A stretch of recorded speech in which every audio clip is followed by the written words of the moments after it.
Good evening, everyone. I'm Riley King, and welcome to the Riley King Newscast, right here on the Riley King Network. Let's begin. First up, 4 firefighters injured in Manchester blaze, officials say.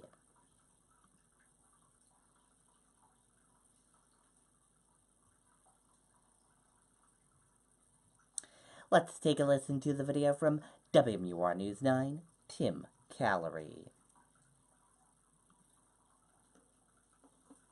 We were born in New Hampshire in 1850 to help people through the challenges of life. Today, we're still... Breaking news tonight out of Manchester, where 4 firefighters were hurt while battling a large fire in the city's north end. Good evening and thanks for joining us. I'm Mike Cronin. And I'm Charisse LeClaire. 3 of those firefighters were sent to the hospital. WMUR's Tim Callery is live now in the Queen City with an update on how they're doing right now. Tim? Well, Charisse and Mike, all 4 are expected to be okay, so some good news on that end. However, this fire did create some pretty extensive damage.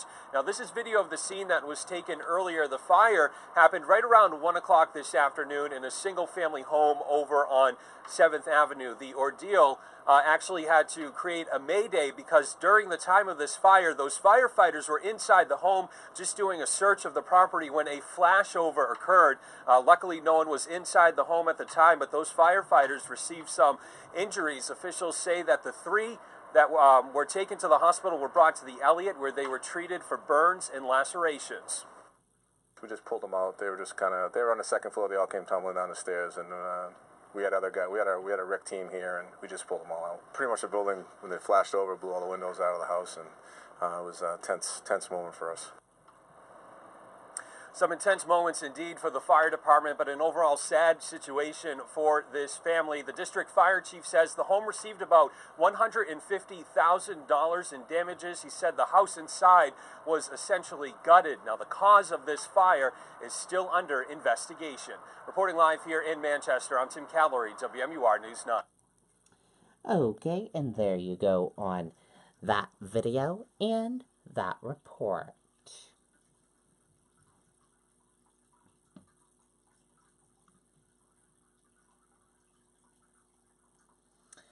Firefighter dies after becoming trapped in burning building in Massachusetts.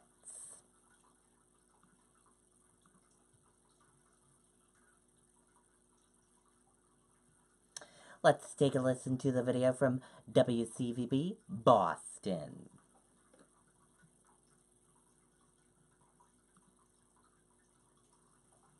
Jingly at the Made in New England Expo. Experience the incredible array of New England-made products. Find him. Well, it's the tragic news that we were hoping not to hear, that the firefighter has died of his injuries. We did hear that he was trapped inside for a while. It sounded like while they were trying to rescue him, they were trying to, of course, put out the fire at the same time. And as you can see, that is still going right now. They are still at this attack, especially in the front of the building, up on the 3rd floor. You can see they're trying to let some of that smoke out so they can actually put this fire out. Difficult thing to do. Here's some pictures we have from earlier when that fire was raging. It started about 4 o'clock in the morning, a little bit before. We spoke with some people who got out safely, fortunately for them, inside. They said they smelled smoke, they heard the alarms, they were able to get out, including one man who I spoke with. He says all he has is the shirt on his back. I lay all my clothes, all the furniture, everything. I live in, I'm okay, my family's okay. I can buy clothes and whatever. It's okay, it's all right. And again, so everybody who was living inside at the time is out. That's more than a dozen people. They're trying to stay warm in a van. At this point, the Red Cross is going to provide help for them because all the things inside, of course, are no longer. Now, again, that tragic news of that firefighter that we're learning, 5 investigates confirming that 1 firefighter is dead in this fire here. And if you take a look, live pictures now, you can see they are still up on those ladders. They do have the masks on because it is so smoky there on the side here. This is Lowell Street, by the way, in Worcester, not too far from downtown. This is something they're going to be working on for a while, and obviously the investigation just getting underway. We're live in Worcester. Josh Brigadier, WCVB, News Center 5. Okay, and there you go on that video and that report. We will keep you updated if we get any new information and things like that. Manchester police look for a suspect in Saturday morning bank robbery.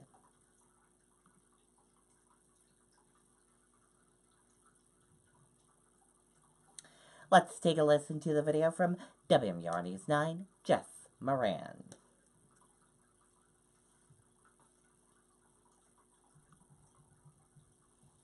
We were born in New Hampshire in 1850 to help people through the challenges of life.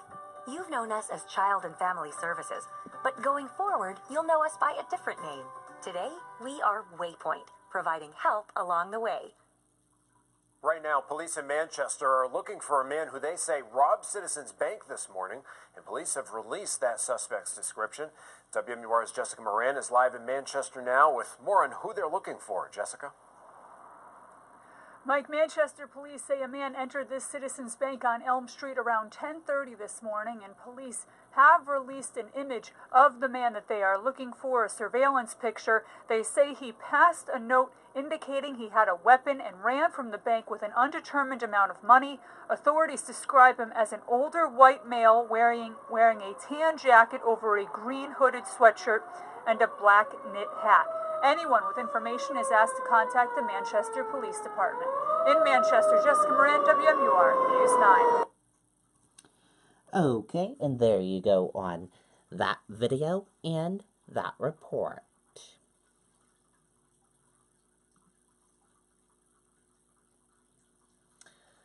Booker says his diverse New Jersey roots form the basis for his calling as a unfirer.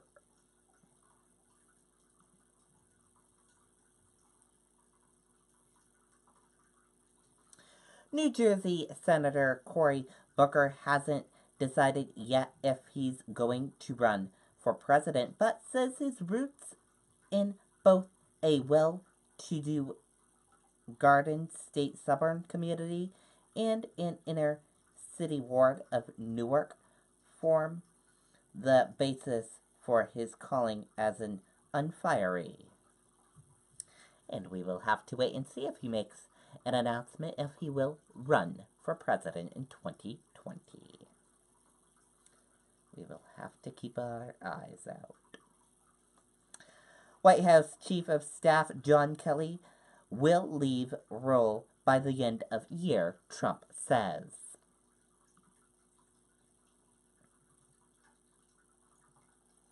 Let's take a look at the video from Bobby Cherry.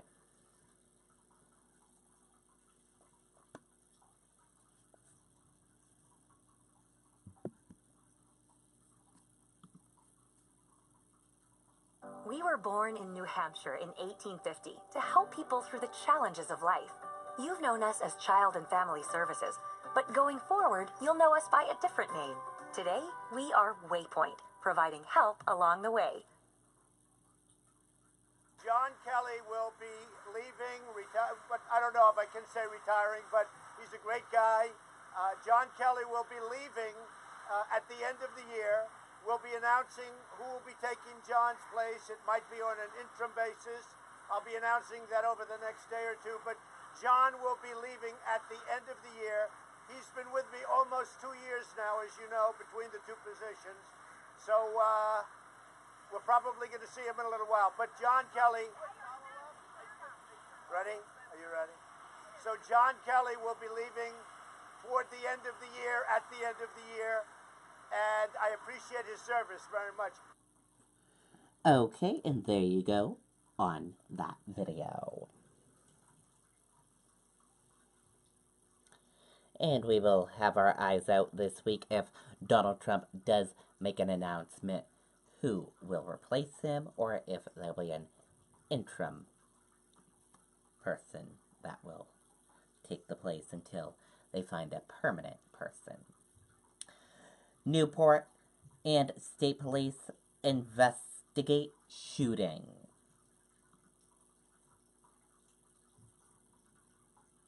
Let's take a listen to the video from WMUR News 9, Jess Moran.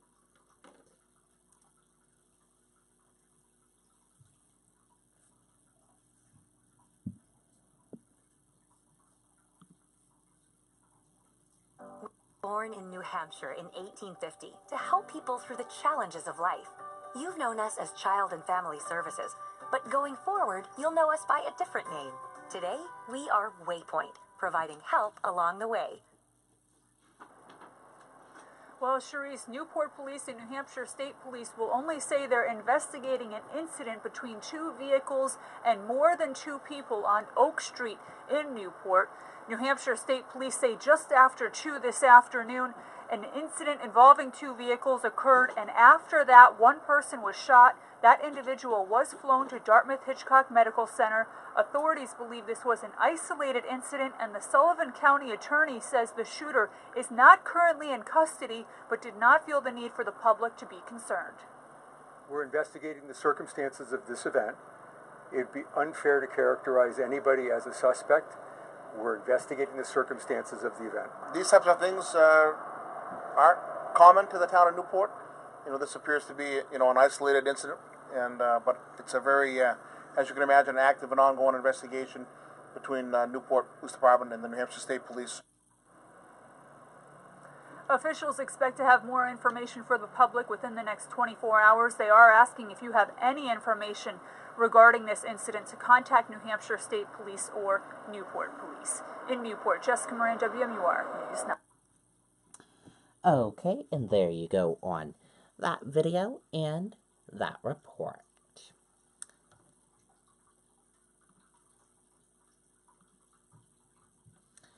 Pence, Chief of Staff, will not take over White House role after John Kelly leaves.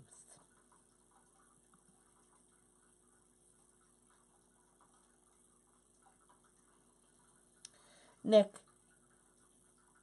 Ayers, who was widely speculated to be the next White House Chief of Staff, will not be stepping into John Kelly's role, ABC News has confirmed. Instead, Vice President Mike Pence's 35-year-old Chief of Staff will go to a pro-Trump super PAC.